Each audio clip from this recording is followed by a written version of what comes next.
किताब गुलजार फजल उनवान दिल दी गल बारे एक इल्हाम दा वाक़या।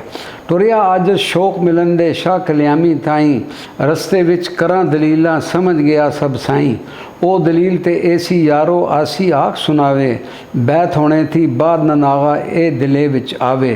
हर शिशबाई हो मुशर्रफ वापस घर नूं आसां, फ़ख्र हिम्मत दा दिल विच आया यारो आख सुनासां। जा दरबार हजूर नंवर दे बैठा हो सलामी, देहन जवाब दलील मेरी दा शहनशाह कल्यामी। एक फ़कीर बारी विच है सी जो कखां दी पाके, वसनी दे विच मूल न जासां बैठा हलफ उठा के। हो मंजूर कबूल मौलादे फैज़ कीता उस जारी, खलकत खुशियाँ करके आवे मिठी गर्ज प्यारी। जो कुछ दी थी छे को पैंडा है सी एक आबादी, उस वसनी दा तालब होया बंदा नेक जहादी। अर्ज़ की उस मुरशद अगे मैं ताम ले आसां, हर मुमकिन हर रात दी रोटी सारी उम्र पहुँचासां। बोले आओ फ़कीर खुदा दा मंजिल है को 12, आवन जावन रोज़ हमेशा होर भी घर दियाँ कारां।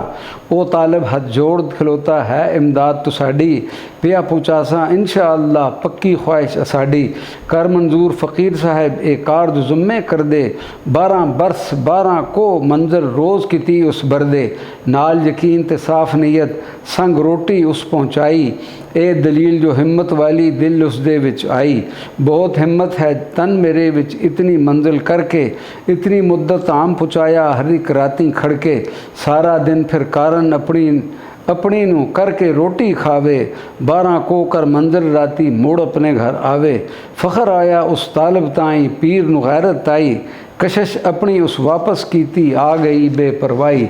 दूजी राती उस तालब थी रोटी मूल न पुजी, शौक मुहब्बत पीर अपने दी दिल विच यारो बुझी। हिम्मत सेती उस तालब नू इतनी मन विच आई, 7 रातियों पहुँच न सकिया ऐसी मख्त गवाई। कर तोबा 8वीं राती लेके रोटी मुड़िया, उस राती विच बदल जखड़ दे जोरा चढ़िया। कपड़े सिज के सारे उस दे रोटी पिया बचावे, नाल छपर दे वांग छुपाए छाती हेठ छपावे। अमर इलाही एक गुलकू दा खोता सैन थी खुलिया, अगे खोता पिछे मालिक तरफ जंगल उठ चलिया। जान छपर दे नेड़े आया खोता गायब होया सी, बदल चमक मारी जिस वेले उस दी नज़र पिया सी।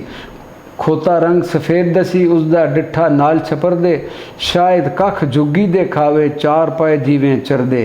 खा डोडे सत गुस्से विच हथ विच छोटी भारी, जा नज़दीक उस भुल बिलावे सर विच छोटी मारी। घर दा घाते कोड़ा लगे छप्पर फ़कीर दखावें, बदल जखड़ तके ना ही खुलिया हथ ना आवे। तां उस बोल के आसी अगू मैं फ़कीर दा खोता, तेरा खोता मैं नहीं सकसा सख्त चलाया सी सोटा। वेले उस फ़कीर साहिब नू रहम दिले विच आया, उठ दरवाज़ों खड़कन उतारन अंदर तुरत बुलाया। भारी हिम्मत वाला संगिया देखी हिम्मत तेरी, तोबा हजरत मेरी कीती बुरी बतेरी। बख्श कसूर में आजिज़ ताईं जो कुछ दिल विच आया, फिर दलील न करसा ऐसी मंदा जुर्म कमाया। तां फ़कीर उस वेले बाई नज़र रहीमी सट्टी, जितनी दिल पर सी कदूरत एक लहदे विच हट्टी। जिस वेले ज़िक्र शहनशाह कर तशरीफ़ सुनाया, मौला बख्श पुकार के तोबा कन्ना नू हथ लाया।